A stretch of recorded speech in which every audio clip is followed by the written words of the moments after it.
কোন শত্রু যদি সবসময় ঝগড়া বিবাদ করার জন্য উস্কানি দেয় এবং বাড়ির সামনে এসে জোরে জোরে গালিগালাজ করে, যেন মারামারি করে, এমত অবস্থায় শান্ত থাকা ও পরিস্থিতি মোকাবেলা করার উপায় কি? দুনিয়ার সবচেয়ে কঠিন কাজগুলোর একটা হলো মাথা ঠান্ডা রাখা। কি রাখা?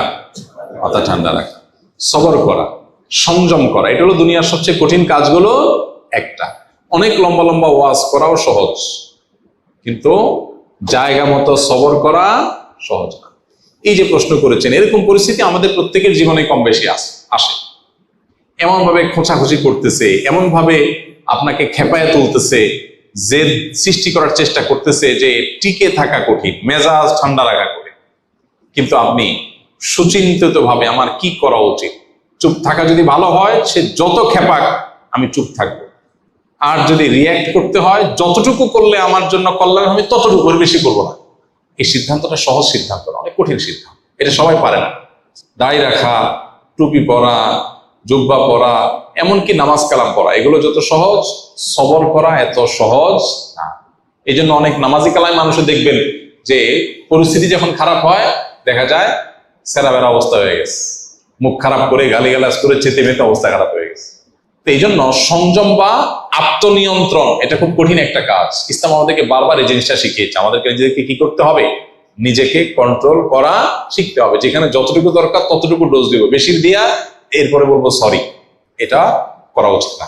তো এই জন্য কেউ যদি আপনাকে ঝগড়া বিবাদ করে, গায়ে পড়ে আপনাকে খেপানোর চেষ্টা করে, আপনি নিজেকে ঠান্ডা রাখবেন। আপনার জন্য একটা সান্ত্বনার হাদিস আছে, কিভাবে ঠান্ডা রাখবেন, ওই হাদিসটার কথা মনে রাখবেন। এবং মাঝে মধ্যে হাদিস লিখে বাসা বাড়িতে বিভিন্ন জায়গায় লাগা রাখতে পারেন, মোবাইল স্ক্রিনে, কম্পিউটার স্ক্রিনে এটা ভাসিয়ে রাখতে পারেন, যাতে করে আপনার মোটিভেশন হয়।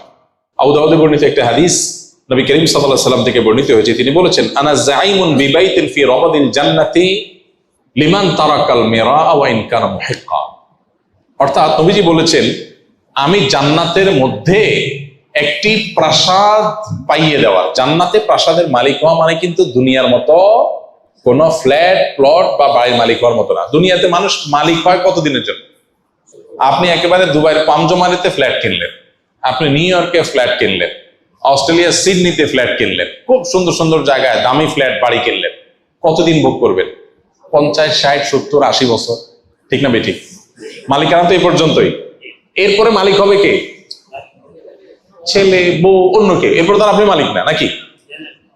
তাহলে দুনিয়ার মালিকানা হলো 60, 70, 80 বছর বয়স পর্যন্ত। তাও তো মানুষ কিনতে কিনতে তো 40, 50 বছর হয়ে যায়। এরপরে মরার বাকি থাকে আর 10, 20 বছর। 10, 20 বছরের জন্য ফ্ল্যাটের মালিক হয়, তাতেই কি ভাবসাব। আর জান্নাতের যদি কেউ ফ্ল্যাট আর অট্টালিকার মালিক হয়, সেটা কতদিনের জন্য হবে? অনন্তকালের জন্য, যার কোনো শেষ নাই, যার কোনো সীমা নাই, কখনো শেষ হবে না। সুবহানাল্লাহ। নবীজি বলেছেন, আমি ওই ব্যক্তির জন্য জান্নাতের মধ্যখানে প্রাসাদ আল্লাহর কাছ থেকে পাইয়ে দেওয়ার দায়িত্ব নিলাম। আমি গ্যারান্টি দিচ্ছি, আল্লাহর কাছ থেকে আমি তাকে জান্নাত পাইয়ে দিব।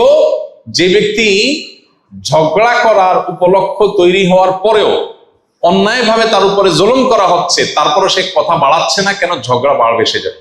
সে নিজেকে নিয়ন্ত্রণ করছে, মুখ বুঝে চলে আসছে, কথা বাড়াই নাই, পুরা উল্টা পাল্টা বলতেছে, পুরা অন্যায় করতেছে।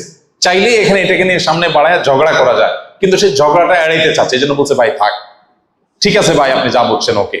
সে সামনে কথা বাড়াইতে চায় না। নিজের ন্যায়ের উপরে থাকা সত্ত্বেও, ন্যায়ের উপরে থাকলে সাধারণত একটু ঝগড়া করতে বেশি মন চায় না। শয়তান তখন উস্কায়, শয়তান বলে যে, এই তুমি চুপ থাকবা, কি দুঃখে মিয়া, সে তো উল্টা পাল্টা কথা বলতেছে। আরে এইসব উল্টা কথা মানা যায় নাকি? ঝগড়া করার পর কেউ জিজ্ঞেস করে, ভাই এত চেঁচাচেঁচি করলেন, আরে ভাই কি উল্টা পাল্টা কথা শোনেন না, মাথা ঠিক থাকে। শয়তান যুক্তি দেওয়ায় না। কিন্তু ইমানদার, বুদ্ধিমান ইমানদার, যে ওই যে জান্নাতে আল্লাহ নবীর দায়িত্ব নেওয়া প্রাসাদের মালিক হতে চায়, সে কি করবে? সে দেখতেছে উল্টা পাল্টা হচ্ছে, দেখছে যে কথা বললে এখানে ঝগড়া হবে, ঝগড়া হলে আমার মেজাজটা গরম হবে, তার চাইতে বলে, ভাই ঠিক আছে ভাই। ওয়াইদা খাতাবাহুমুল জাহিলুনা ক্বালু সালাম। জাহেলদের সাথে কথা বললে বলবে সালাম। এই মানুষটা খুব কম সমাজে, এই মানুষের সংখ্যা খুব, কারণ জান্নাতি মানুষ তো কম হবে।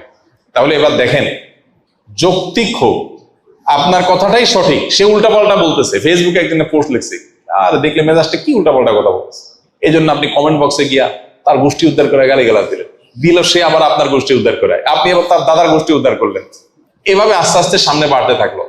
বুদ্ধিমানের কাজ সম্ভব হলে যৌক্তিকভাবে পারলে তাকে বুঝালাম, আর যদি মনে হয় বুঝাইতে গিয়ে উল্টা বরং আমারই মেজাজ গরম হবে একটু পর, তার চাইতে ভালো বলবো ভাই ঠিক আছে আপনারটা নিয়ে আপনি থাকেন, মুস্কি হাসি দিয়ে চলে আসবো। এটা হলো বুদ্ধিমান মানুষের কাজ। ওয়াইজা খাতাবাহুমুল জাহিলুনা ক্বালু সালামা, জাহেলদের সাথে কথা বলবো ভাই সালাম, সালাম ভাই সালাম, থাকো তুমি, আমি ঝগড়াতে নেই। ইমানদারে তো ফালতু সময় না বসে বসে তেনা পেঁচার। এই জন্য ভাই গ্রামে শহরে সব জায়গায়, বিশেষ করে গ্রামে তো এগুলো অনেক বেশি হয়, আইল ঠেলা ঠেলি, জমি ঠেলা ঠেলি, গন্ডগোল, ফাসাদ, মানে গায়ের উপরে এসে পড়ে, তাই না? ঠিক রাখা কঠিন, কিন্তু কঠিন কাজটা করতে পারলেই জান্নাত পাওয়া যাবে। আল্লাহ আমাদেরকে তৌফিক দান করুন। একজন মহিলার স্বামী মারা যাওয়ার পর তিনি অন্য এক পুরুষকে বিয়ে করেন, পরবর্তীতে তারা উভয়ই মারা যান। এখন আমার জানার বিষয় হলো ওই মহিলা জান্নাতে কোন স্বামীকে পাবে? এই মহিলা, তাকে তার আগের স্বামী অনেক ভালোবাসতো, উনি মারা গেছে, এখন তারা যদি না পায় তাহলে জান্নাতে তার কষ্ট হবে না? আবার সে যদি তারে পায় তাহলে দ্বিতীয় যে স্বামী ছিল বেচারার দোষ, মুসিবত না? আমরা মানুষ হিসাবে আমাদের সংকীর্ণ দৃষ্টিভঙ্গি বা সীমাবদ্ধ চিন্তার কারণে আমাদের কাছে এই জাতীয় বিষয়গুলো অনেক ডিফিকাল্ট মনে হয়। কিছু কিছু মানুষ প্রশ্ন করার সময় এমন প্রশ্ন করে, হুজুর একটা মাসালা আছে আজকে, জটিল মাসালা কিন্তু হুজুর, উনি খুব আদা জল খেয়ে একদম প্রস্তুতি নিয়ে আসছে, উনি আজকে জটিল মাসালা নিয়ে আসছে। ওটা শোনার পরে দেখা যাচ্ছে আমার পাশে থাকা ছাত্রই হেসে দিচ্ছে, যে এই মাসালার জন্য ওনার কাছে যাওয়া লাগে না, এটা তো আমিই পারি।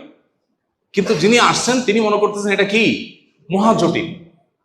তো বান্দা মনে করতেছে আল্লাহ এখানে কি করবে, নাউজুবিল্লাহ, আল্লাহ তো এখানে সিদ্ধান্ত দিবে কিভাবে, একজনকে দিলে আরেকজন নাখোশ হয়ে যাবে। আল্লাহর চিন্তা আপনার না করলেও চলবে। আল্লাহ রাব্বুল আলামিন কত ভাবে সমাধান করতে পারে সেটা আল্লাহ তাআলা ভালো জানেন। একটা সম্ভাব্য ওয়ে, জাস্ট একটা আইডিয়া, আল্লাহ যাকে দিবেন, সর্বশেষ স্বামী যিনি, এক স্বামীর সাথে ছিল, সে স্বামী মারা গেলেন, আরেক বিয়ে হলো, এই স্বামীও মারা গেলেন, আরেক বিয়ে হলো, সর্বশেষ যে স্বামী ছিল, এই স্বামীর সাথে যদি আল্লাহ তাআলা এই ভদ্র মহিলাকে দেন জান্নাতে, তাহলে প্রশ্ন হলো আগের স্বামীরা তার ভুলতে পারবে না, জান্নাতে তারা তো তার মিস করবে।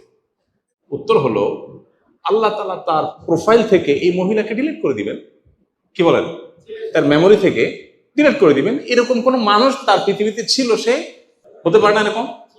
আজকাল বিভিন্ন রোগের কারণে তো মানুষ এরকম হয়ে যায় না, যে তার ছেলেকে ভুলে গেছে আর সে চিনে না। তো আল্লাহ রাব্বুল আলামিন কত ভাবে ম্যানেজ করবেন এটা আল্লাহ তাআলা ভালো জানেন।